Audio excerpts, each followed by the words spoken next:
A reading from the second book of Kings. When the Lord was about to take Elijah up to heaven in a whirlwind, he and Elisha were on their way from Gilgal.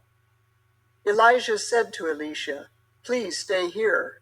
The Lord has sent me on to the Jordan. As the Lord lives, and as you yourself live, I will not leave you," Elisha replied. And so the two went on together.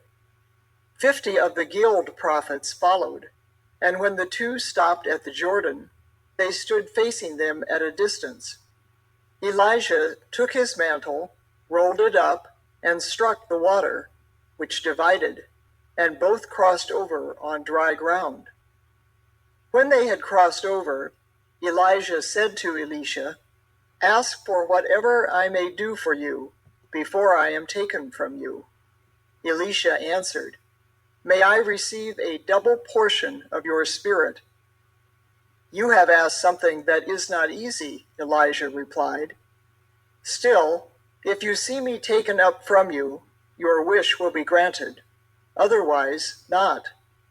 As they walked on conversing, a flaming chariot and flaming horses came between them, and Elijah went up to heaven in a whirlwind.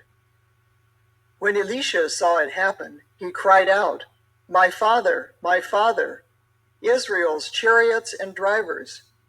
But when he could no longer see him, Elisha gripped his own garment and tore it in two.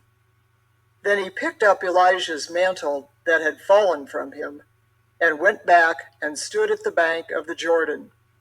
Wielding the mantle that had fallen from Elijah, Elisha struck the water in his turn and said, "Where is the Lord, the God of Elijah?" When Elisha struck the water, it divided, and he crossed over. The word of the Lord.